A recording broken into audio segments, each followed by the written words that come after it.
Pronto, pessoal. Vamos lá para a nossa terceira e última parte eh, dessa nossa aula inicial sobre a teoria do stakeholder. Eu não gosto muito desse nome, a teoria de, né? Fica parecendo que é sei lá, uma coisa muito complicada, né? E vocês já estão vendo que não é tão complicada assim, né? Eu fiz algumas ressalvas para vocês nas duas primeiras gravações, né? Na primeira eu falei do conceito, do que é o stakeholder, e fui muito além desse conceito, como que a gente vai trabalhar com essa ideia, né? A ideia de abrir a cabeça um pouco mais e tal.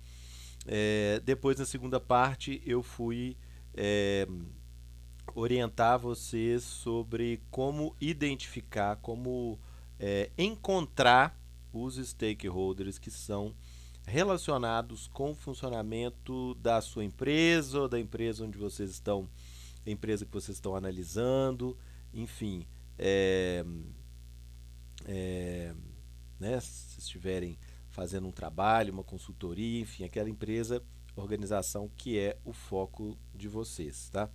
Agora, seguindo o nosso roteiro prático, né, de como trabalhar com os stakeholders, eu vou passar aqui para o segundo item, que é classificar esses stakeholders em categorias. De início, gente, vai parecer que eu estou fazendo isso só para fazer mesmo, viu? Né? Só para poder tratar a informação, mas não é. Mas não é.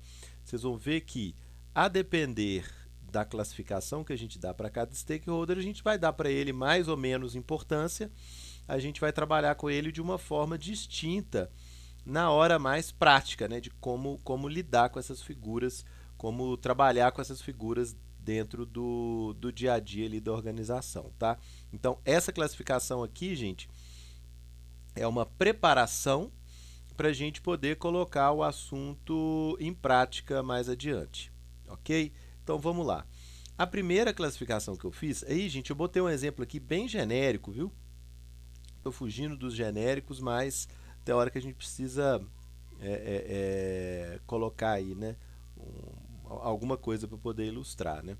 Então, nesse quadrinho aqui, que está aparecendo aqui na tela, deixa eu botar ele mais centralizado. Eu estou fazendo uma primeira classificação dos stakeholders, que é super simples, tá bom? Mas ajuda o nosso raciocínio em relação a essa listona de figuras que vocês conseguiram obter nesse momento aqui, que foi o de analisar toda a cadeia de valor da empresa, todos os personagens relacionados com cada etapa aqui, cada item dessa cadeia de valor. Vocês saíram com uma lista de gente ali, né? Alguns repetem, alguns estão relacionados com várias etapas, aí menos pior, né? Não precisa repetir, mas de toda forma, depois de passar por toda a cadeia de valor, nós vamos estar com uma lista de gente, organizações, pessoas, é, é, órgãos públicos. E aí, o que nós fazemos com essas categorias? A primeira classificação que a gente faz aqui para orientar o nosso raciocínio é de stakeholders internos e stakeholders externos, tá bom? Então, orientar nosso raciocínio mesmo, tá? Então, eu coloquei aqui como stakeholders internos os donos, né? Pode servir tanto para uma empresa tradicional que tem um dono ali, né? Ou uma família de donos, né? Ou para uma empresa, né, de grande porte, ou uma empresa que já abriu capital, né? O conjunto ali de acionistas estão, né, da porta para dentro da empresa. A diretoria que vai gerenciar essa empresa, que vai, né, comandar ela na prática. Muitas vezes isso coincide, o dono já é o principal gestor e tudo bem, né? Mas a gente tem que ter clareza de que é uma pessoa fazendo os dois papéis, tá bom? Porque isso mais para frente faz a diferença. Existem ações ali dessa pessoa que estão relacionadas ao fato dele ser dono, e existem ações que estão relacionadas com o fato de que ele é o gestor. Mais para frente a gente tem que desamarrar isso um pouquinho. Mas por enquanto, para ter um exemplo mais simples, nós vamos pensar, né, como donos estão aqui ou acionistas, diretores aqui são outras pessoas e os funcionários. Estou simplificando bastante, tá? Essa lista aqui de stakeholders internos, tá? É evidente, gente, que se vocês passaram pela cadeia de valor vendo item por item, vocês vão ter uma lista bem mais detalhada, né? Por exemplo, em vez dos funcionários, vocês vão ter os setores da empresa que estão mais diretamente relacionados com a operação. Beleza, coloque os setores aqui, né, na lista de stakeholders internos. Vocês podem especificar isso aí por setores aí sem problema. Ok, gente? É até mais interessante porque mais para frente alguns setores vão ter uma tendência a um comportamento, outros setores vão ter uma tendência a outro comportamento. Então, se vocês quiserem já especificar aqui, em vez de fazer igual eu coloquei, funcionários genericamente, se vocês quiserem colocar a lista de setores que vocês identificaram como interessados, é melhor ainda, tá? Então, esses são os internos, os que estão dentro da empresa. Ah, professor, é óbvio, né? Se a pessoa está dentro da empresa, como dono, como gestor ou como funcionário, é claro que ele está interessado no funcionamento. Sim, gente, é claro, é claro, é óbvio. Mas, exatamente porque é óbvio, é mais um motivo para a gente prestar atenção nessas figuras e não excluí-los do nosso cálculo, da nossa análise, tá bom, gente? Eu aqui, pessoal, eu sempre dou atenção tanto para aquilo que é mais óbvio, que é o mais simples, quanto para aquilo que é menos evidente, tá? Aquilo que não está tanto assim na nossa cara, a gente tem que cavar um pouquinho para encontrar. Eu dou atenção para as duas coisas, viu, pessoal? Façam isso também. Se vocês forem parar para ver, a maior parte dos erros que a gente comete de análise aí na nossa vida são das coisas simples, que a gente achava que já muito óbvio ali, muito simples, está garantido, é assim mesmo, vai continuar assim. E a gente geralmente peca mais por deixar de prestar atenção naquilo que é mais simples, naquilo que é mais óbvio, e a gente foca só naquilo que parece que é mais complicado, tá? Então, só para deixar claro aqui, muita coisa que eu coloco é óbvia, é simples, mas eu coloco aqui e eu dou atenção também, assim como os assuntos mais complicados, tá, gente? Para a gente não perder pelos pontos mais simples, né? E, evidentemente, essa própria classificação aqui entre internos e externos é muito boba, para falar a verdade, mas ela é valiosa, tá? Ela é valiosa. E aí eu coloquei aqui como stakeholders externos, ou seja, aqueles que não fazem parte da empresa propriamente dita, clientes, sindicatos, fornecedores, governo, comunidade, aí governo eu coloquei, né? Órgãos de fiscalização, né? As instituições de crédito públicas, um BNDES da vida, um banco estadual, né? O regional de fomento, né? Que estão relacionados com a operação. Podia ter colocado muita coisa aí também, né? Eu fiz uma lista só para exemplificar mesmo. Gente, se você for pensar no seu dia a dia de trabalho, muitas vezes você tem mais contato, mais relacionamento com quem está fora do que com quem está dentro, né? A gente às vezes gasta o dia inteiro conversando com fornecedores e tem muito pouco contato com um outro setor da sua própria empresa ali, né? Que às vezes está no mesmo prédio que você, na mesma casa que você, mas você não relaciona tanto, você fica o dia inteiro conversando com fornecedores. Tá? Então, eu estou passando aqui essa divisão entre interno e externo para ficar bem claro, tá bom? Tá? Quem está do lado de fora vai ter uma linha de ação, uma linha de atuação, por mais que seja gente muito familiar a você, segue uma outra sequência. E aquele que está interno à empresa, por mais que você, dono, por exemplo, você pode nunca ter visto, mas ele vai ter muita coisa em comum com você que está ali dentro num setor mais operacional, tá? Estou só marcando aqui essa primeira classificação que a gente faz entre stakeholders internos que compõem a estrutura da empresa e os externos que estão do lado de fora, que é uma gama muito grande de gente, tá? Eu coloquei aqui, ó, essa classificação de interno e externo. Antes de mais nada, ela mostra a intensidade, não é nem a força não, mas assim, o grau de atenção, o grau de interesse que cada tipo de stakeholder vai ter dentro daquela empresa, né? A gente, normalmente, em situações normais, a gente imagina que quem está dentro da empresa se preocupa mais com ela do que quem está fora, tá? Não é uma regra, mas é uma primeira indicação para a gente. Às vezes, né, você tem um fornecedor que fornece só para a sua empresa. Se você quebrar, ele quebra também, né? Então, com certeza, ele vai ter muita preocupação com o funcionamento da sua empresa. Mas, via de regra, numa situação normal padrão, quem está dentro da empresa tem mais atenção, tem mais preocupação, tem mais envolvimento com o funcionamento da empresa do que quem está fora da empresa, tá? Comecem pensando assim nessa ideia de intensidade, de envolvimento, né? Alguns stakeholders que são mais ativos, mais atuantes nesse nosso cálculo tendem a ser quem está ali dentro da empresa, tá? E quem está fora, via de regra, tem um pouco menos de intensidade de envolvimento, tá? Já estou dando umas dicas aqui do que vem para frente.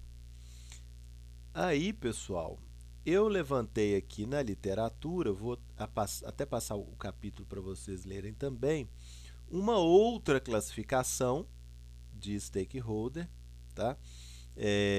Que um pouquinho maior, são 5 categorias,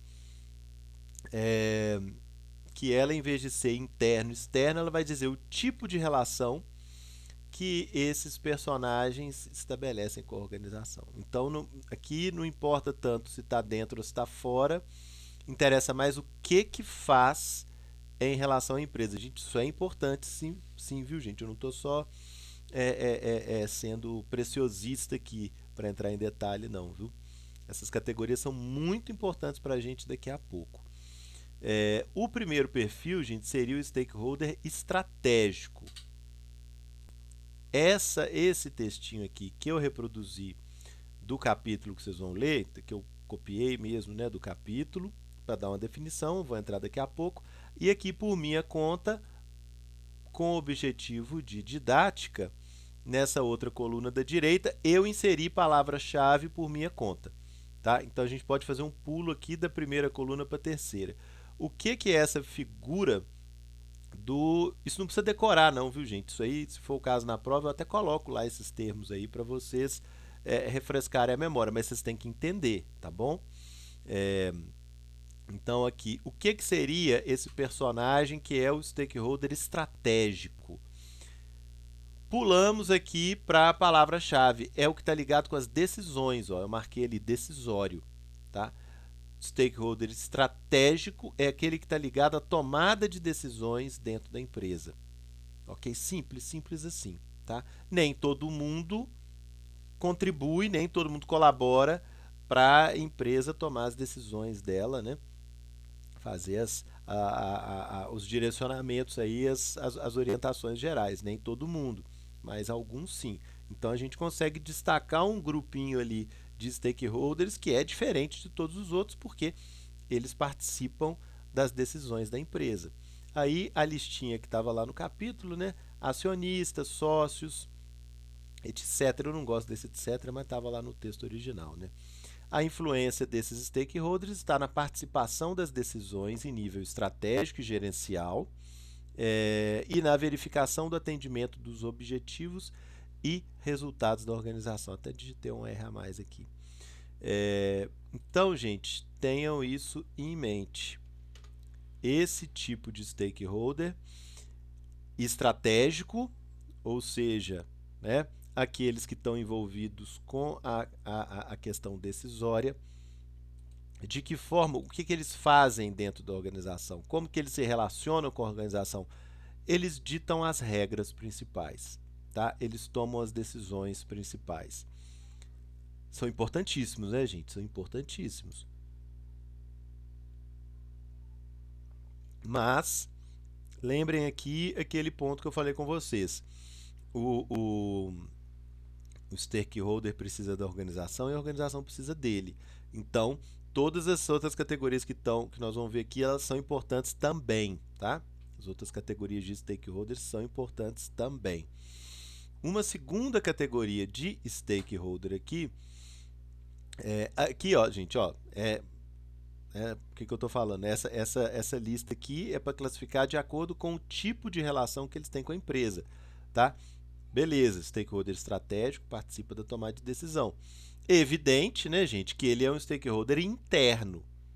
É claro que quem toma as decisões dentro da empresa faz parte da empresa, tá bom, gente? Mas eu não entrei nesse detalhe se é interno ou externo, estou só fazendo a ponte aqui, fazendo o link entre as duas formas de classificar que eu falei com vocês. Então, quem toma as decisões, é evidente que faz parte da empresa, mas a classificação aqui é só por tarefa, por relação que eles têm com a empresa, tá? Então, passamos para a segunda categoria, o stakeholder, que é chamado de stakeholder econômico, tá? Eu achei um nome mais bacana para isso, eu achei um nome mais didático, chamar de, aqui stakeholder econômico, eu achei mais didático chamar ele de um stakeholder comercial, tá? Então, a palavrinha-chave para vocês poderem guardar, comercial. Por quê? Porque a autora que fez esse material que eu mais me baseei aqui, né, está colocando, ó, como stakeholders econômicos, né, fornecedores, concorrentes, distribuidores, entre outros. Ou seja, nós estamos falando de compras e vendas, numa relação bem material, assim, bem concreta, né? Então, ó, sua influência gira em torno da rivalidade competitiva, do poder de barganha, ameaça de substitutos, retaliações e outras ameaças ali, né? Então, por exemplo, você imagina uma empresa que fabrica refrigerante, tá? Ela só fabrica. Ela precisa de uma rede de distribuidores, que são outras empresas, uma rede de distribuidores que vão levar esses refrigerantes até as padarias, né, do país inteiro, padarias, supermercados, lanchonetes, botecos aí do país inteiro, né?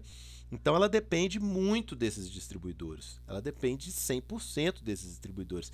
É uma outra empresa, está do lado de fora, mas faz esse papel crucial de colocar a sua produção no mercado, tá bom? Então, é aquele exemplo que eu coloco com vocês. A relação é super forte entre esse stakeholder que também que aí no caso é externo, né? Por exemplo, um distribuidor que você tem. Se ele não trabalha, você não vende o seu produto, simples assim, né? O seu produto, né, não sai, você não ganha nada, você não tem por que existir a sua empresa. Então a relação é muito forte, apesar de que é uma empresa externa que tem as próprias estratégias, que tem a própria lógica, né? Então, enfim, né? Pensem bem assim, quem produz e quem distribui, que muitas vezes são empresas diferentes, eles estão interessadíssimos naquilo que o outro está fazendo, é bem comum na história do Brasil, na história recente, né? Você ter mais demanda do que oferta, né? E aí os distribuidores ficam desesperados, porque eles têm cliente para comprar, mas a produção não chega até eles. Pensem aqui, um caso que veio na minha cabeça aqui, gente, foi nos anos 90, quando houve a estabilização da economia, né, em 93, 94, com o Plano Real, e de repente o poder de compra do brasileiro aumentou muito, tá? Porque a inflação é tomara que vocês que são bem mais jovens, tomara que vocês nunca tenham que conviver com isso, porque é uma verdadeira maldição na vida das pessoas, a inflação descontrolada da forma como ela acontecia nos anos 80 e início dos anos 90. Eu lembro disso assim nitidamente, eu nem era muito pequeno mais, mas no momento em que a inflação foi controlada e as pessoas sabiam o que, que elas conseguiam fazer com o dinheiro dela durante o mês, as pessoas começaram a fazer planos, gente. Você não podia, antes disso, na inflação, você não podia fazer plano para sua vida. O plano de todo mundo era sobreviver.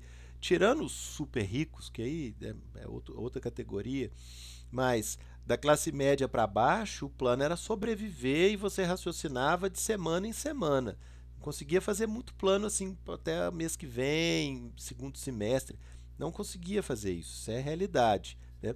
No momento que a economia foi estabilizada, as pessoas começaram a fazer planos para a vida delas, né? Olha, eu vou guardar tantos reais por mês e daqui a um ano eu vou ter X e aí eu vou reformar minha casa, ou eu vou dar entrada numa casa, ou eu vou fazer uma viagem, ou eu vou comprar um carro. As pessoas começaram a fazer planos, né?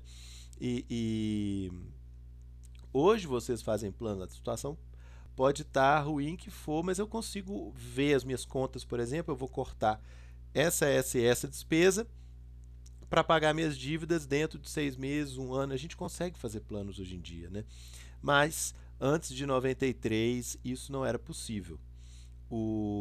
Quando o plano real, então, só para, né, chegar aqui no nosso exemplo de relação aí entre desses stakeholders externos e econômicos, né? Econômicos que eu estou chamando aqui de comerciais, né? Quando a economia estabilizou e as pessoas puderam fazer planos de vida, né, e puderam, por exemplo, fazer financiamento, hoje em dia você vai comprar um carro, você financia em 5 anos, sem entrada, né? Isso começou a acontecer aí em 93, 94. Todo mundo correu para comprar carro, podendo ou não podendo, tendo ou não tendo dinheiro, todo mundo correu para comprar carro, financia aí e depois vê. E, mais especificamente, essa joia aqui, ó, que é o querido Fiat Uno. Tá vendo? Um Fiat Uno que está aqui na minha mesa. E foi uma loucura para comprar Fiat Uno nesse país. Todo mundo queria o Fiat Uno. Era um carro barato, bom, todo mundo sabe, né? Eu tive dois, viu, gente? Por isso que eu sou fã desse jeito. Não te deixa na mão nunca, né? E o que que acontece? Não tinha carro para comprar. A Fiat não conseguia produzir Fiat Uno de acordo com a demanda que explodiu aí de uma hora para outra. Então as pessoas não iam na fábrica da Fiat reclamar. As pessoas iam nas concessionárias espalhadas pelo país inteiro e se a concessionária não tinha para entregar, né, o cliente ficava insatisfeito, ficava chateado com a concessionária, com a distribuidora, que é uma empresa independente da Fiat. Ela revende os produtos, os carros da Fiat, as peças, né? Mas é uma empresa completamente separada, né? E o desgaste fica com o distribuidor, com a concessionária e não fica com a fábrica. Por mais que você explique que a fábrica não está conseguindo entregar em número suficiente, o cliente vai ficar revoltado com a concessionária. Então, eu lembro disso muito claramente, o desespero que era das concessionárias para conseguir atender os clientes e não se desgastar ali no mercado, né? Tinha concessionária que fazia sorteio. Olha, semana que vem vai chegar uma cegonheira aqui com 10 Fiat Unos novinhos. Eu tenho uma lista de espera de 50 clientes querendo comprar. Eu vou sortear. Vocês venham aqui que eu vou sortear, né, 10 aqui de vocês para levar o carro, os outros continuam na lista de espera. Tinha concessionária que sorteava, tinha concessionária que fazia fila em ordem de chegada, e aí, paciência, meu amigo, você vai receber seu carro daqui a um ano.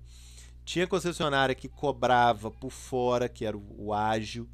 Hoje em dia isso ia dar processo, ia dar televisão e tudo, mas na época o Brasil era bem mais bagunçado, né? E aí você pagava um valor para furar fila, né, de entrega, que era o tal do ágio. E o valor chegava aí a 10, 15% do valor do carro. E virou uma prática. Né? Se você não pagasse um extra, né, para a concessionária, você ia ficar numa fila e a fila não andava nunca. Você basicamente não ia conseguir comprar o carro, né? Que é, assim, eu acho altamente desonesto, né? Uma extorsão em cima do cliente, mas virou uma prática, né? Agora, para vocês verem a distorção que é, né?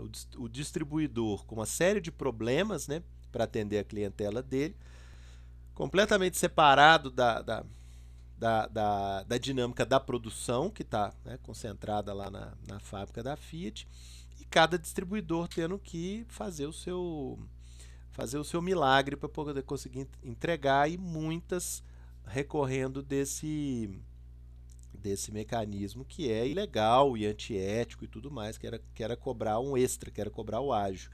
Eu lembro que nessa época meu pai quis comprar um Fiat Uno e o pessoal da concessionária cobrou dele uma fortuna de ágio. Ele falou: não pago, põe meu nome na lista aí. E ele foi receber o carro 2 anos depois. 2 anos depois. E um amigo nosso, né? O pai do amigo nosso também queria comprar, pagou o ágio, recebeu o carro na outra semana e era uma coisa assim, institucionalizada. Meu pai, primeiro, que ele não tinha esse dinheiro extra para pagar, e segundo, que ele achou uma ofensa, né? Demorou 2 anos para receber o carro, né? Para vocês terem uma ideia, né? Então, o que eu estou marcando com esse exemplo aqui para vocês? A separação que existe entre atores que estão relacionados com o mesmo produto, né? Só que são empresas diferentes, vivem realidades diferentes, têm dinâmicas completamente diferentes, apesar deles estarem muito próximos, um depende do outro totalmente, cada um tem uma realidade, né, muito diferente para trabalhar no dia a dia. Ok, gente? Então vocês fixem aí nesse exemplo, por exemplo, do distribuidor, e vocês vão ter um bom exemplo do que é esse stakeholder que o livro chama de econômico, e eu coloco essa palavrinha-chave para vocês aqui guardarem a coisa, né, como aquele stakeholder que é ligado com a questão comercial, ok? Dando prosseguimento, pessoal, eu coloco aqui esse item que a autora chama de stakeholder social ou político. Eu já dei alguns exemplos deles na aula passada, naquela introdução mais estendida que eu dei, né? Então vou falar aqui mais depressa deles, né? Vocês imaginem aqui, ó, instâncias legislativas, agências reguladoras, agências governamentais, imprensa, sociedade, a comunidade está ali em volta do empreendimento, né? Então, gente, todos esses personagens, eu acabei dando uma palavrinha-chave aqui, ó, comunidade e governo.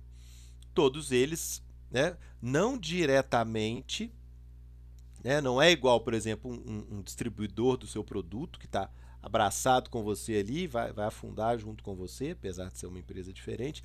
Também não são os donos ali os donos da bola, né, que tomam as decisões. Então é uma categoria totalmente diferente de stakeholders, mas que são, podem vir a ter um papel decisivo no funcionamento da empresa, né, no funcionamento da organização. Aí eu já tinha dado vários exemplos com vocês, né, de associações de moradores que recorrem à justiça se a empresa está fazendo barulho demais, ou está soltando resíduo demais, ou está gerando trânsito demais. E quando você judicializa, eu peguei um exemplo bem pontual, né? Você é a justiça que decide. Para as operações da empresa ali, ou então coloca uma multa muito grande, ou obriga a fazer uma obra específica, faz a coisa acontecer ali na marra, o que pode prejudicar muitos planos da empresa. Isso é uma realidade, viu, gente? Não é uma hipótese, não. Isso é uma realidade no Brasil de hoje em dia, tá? Então, pensem que são stakeholders externos, eles estão fora da empresa, o tipo de relacionamento que eles têm é muito mais indireto com a operação da empresa, muito mais indireto, mas que eles podem ser decisivos, sim, tanto positivamente quanto negativamente. Só para não falar só de problema, né? Vamos pensar, por exemplo, vocês já devem ter visto exemplos desse tipo, né? Quando uma empresa grande, um setor importante assim, ele quer se instalar em um estado onde ele ainda não está presente, ou em uma cidade onde ele ainda não está presente, costuma conseguir terreno gratuito, costuma não, quase sempre, né? Conseguir isenção de IPTU da prefeitura, de ISS, que são impostos bem pesados, né? Costuma conseguir tarifas alíquotas bem mais em conta para o ICMS estadual, muitas vezes consegue até empréstimos do governo com benefícios. Então isso é super comum, gente. Isso aí faz a diferença entre a empresa funcionar ou não funcionar, né? Tem muitos investimentos que eles só são viáveis nessas condições específicas, né? Então, pessoal, o impacto é grande, o impacto é decisivo, porém, não são pessoas que estão tão ligadas ao dia a dia, à operação, à comercialização dos produtos, a tomar decisão, não. É uma relação um pouco mais indireta, ou ela fica ligada a um momento específico, tá bom? Pense isso aqui, ó, comunidade e governo, tá bom? E aí, dei vários exemplos aí que vão nesse sentido. Gente, eu estou partindo do pressuposto que vocês assistiram as outras aulas, viu, gente? Tanto a nossa assíncrona, que já foi gravada, quanto a nossa síncrona, que nós fizemos aqui ao vivo, foi gravada também, viu, pessoal? Por favor, façam essa sequência, viu? Não deixem perder, não. Depois, pessoal, eu estou colocando aqui como exemplo os stakeholders tecnológicos, que não vão ser tão decisivos em alguns ramos de atuação. Em alguns ramos eles não são tão decisivos, mas em outros sim eles são muito importantes, tá? Então vocês vão fazer essa análise aí, né? O que está dentro dessa categoria de rede stakeholders tecnológicos, né?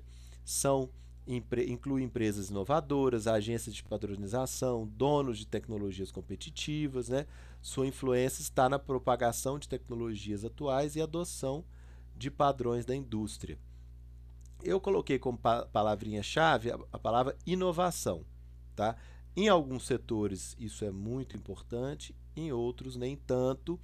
Vocês vão pensar isso aí dentro da realidade, dentro do exemplo que vocês estiverem trabalhando na cabeça de vocês de empresa, tá bom?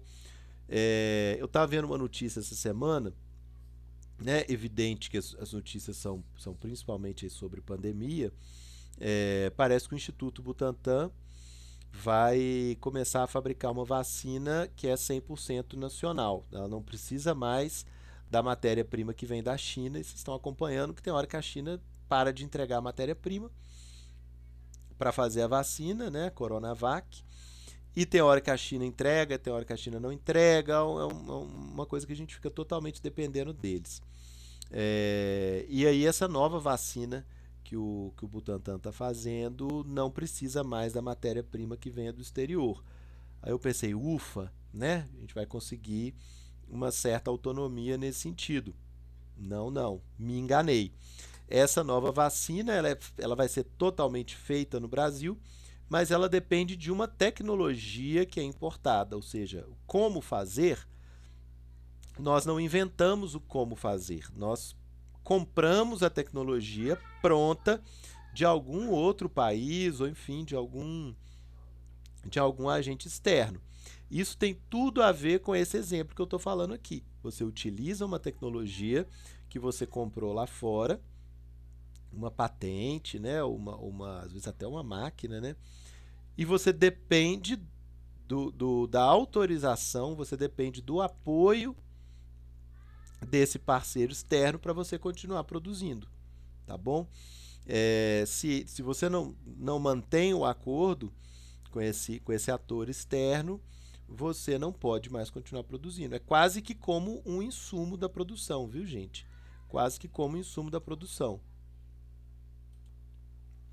Então, pessoal, a gente tem que considerar esses casos aí de cessão de tecnologia como um insumo, não é um insumo concreto, né? Não é a matéria-prima que vem lá da China, mas é algo que você precisa para continuar produzindo, continuar trabalhando, quando você trabalha com a tecnologia externa. E no nosso caso aqui no Brasil, a gente desenvolve pouca tecnologia, muito pouca, ou muito pouca não, em poucas áreas. Na maioria das áreas aí de produção, a gente tem que comprar a tecnologia de fora, né? Tirando algumas exceções. Então a gente sempre precisa ter uma relação favorável com quem produziu essa tecnologia lá fora e está permitindo que a gente use. Muitas vezes você paga uma mensalidade, uma licença ou um valor da sua produção, e no momento em que eles não quiserem mais te permitir usar essa tecnologia, você tem que parar de operar. Tá? É, então, gente, em alguns setores aí produtivos, essa questão é tão importante quanto obter um insumo concreto, né? Então, também, ó, tô dando outro exemplo, outro tipo de relação, outro tipo de stakeholder, outra dinâmica completamente diferente, tá certo, pessoal? E por fim, o que a literatura está chamando de stakeholder interno, tá? Gente, não é a mesma coisa que aquela classificação que eu fiz antes entre interno e externo, viu? Não é a mesma coisa. Vou explicar por quê, tá? E aqui um parênteses rapidinho, pessoal. Eu não vou cobrar isso em prova, em exercício de vocês assim. Cite os 5 tipos de stakeholders, explique. Nunca vou fazer esses decoreba não, viu, gente? É sempre aplicação, sempre dentro de um exemplo, é sempre na prática, viu, pessoal? Podem ficar tranquilos, porque senão vocês vão achar ruim comigo com toda a razão, né? Pô, o professor me dá duas categorias para classificar os stakeholders, sendo que duas delas têm nome parecido, mas significado diferente. Pô, aí você está me jogando buraco, né? De jeito nenhum, gente. Eu estou aqui para ajudar, tá? Tô do lado de vocês. Então, essas categorias aqui, se eu de alguma forma for pedir para vocês trabalharem com ela, alguma prova, exercício, eu vou colocar lá, ó. Eu reproduzo esse quadrinho aqui para vocês, para não ter que decorar, mas vocês têm que entender a diferença. Tá certo, pessoal? Combinado? Então vamos lá. O que é o stakeholder? Bom, aqui no caso a distribuição, né, a divisão interna de como que essa empresa se organiza, né, tirando a direção como um todo, né?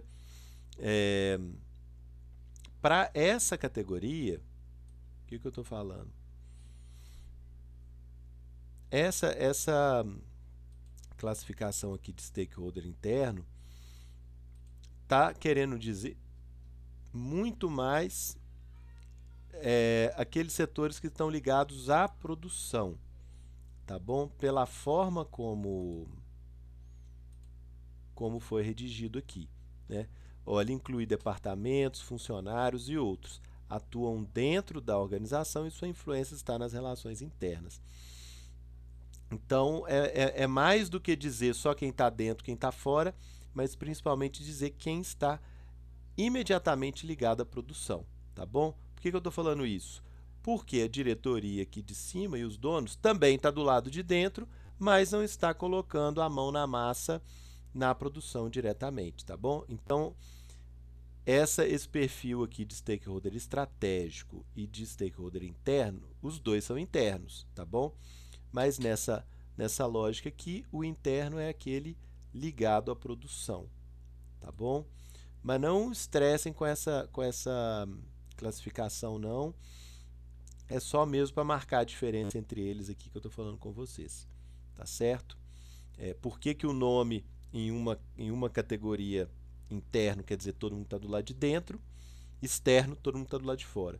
Em outra forma de classificar, interno é todo mundo que está ligado à produção e também está do lado de dentro aqueles que tomam as decisões, mas não são chamados de internos, tá? Para tirar essa dúvida, gente, eu coloquei as palavrinhas-chave aqui, ó. Um é decisório, o outro é produção. Se você bate o olho nas palavras-chave, vocês veem que são ideias muito diferentes que estão colocadas aqui, não tem como confundir, tá?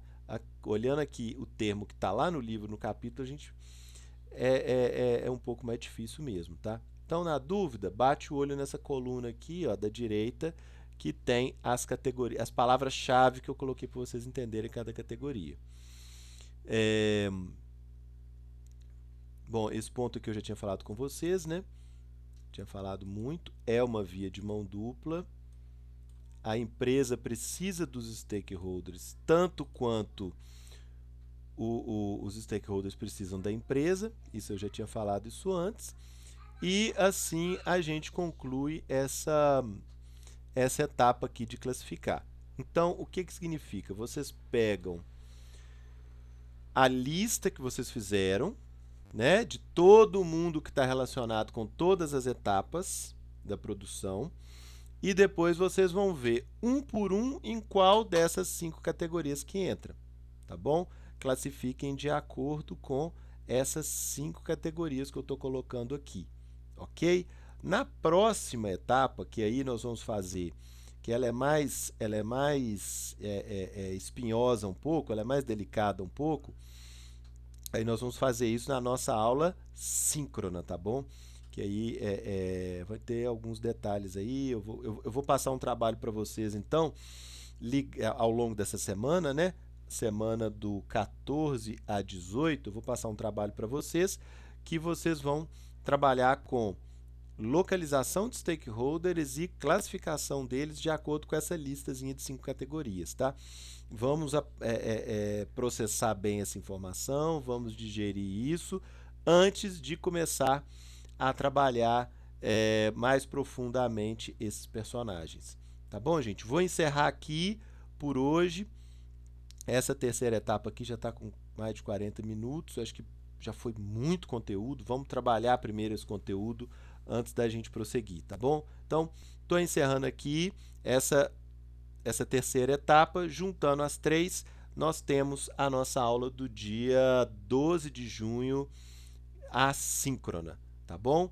Eu vou passar os 3 links juntos numa caixinha só. Vocês assistem os 3, é a nossa aula do dia 12/6. Muito obrigado, um abração, aguardem o trabalho durante a semana e nos vemos pessoalmente, sincronamente, no dia 19, no outro sábado. Tchau, tchau, pessoal.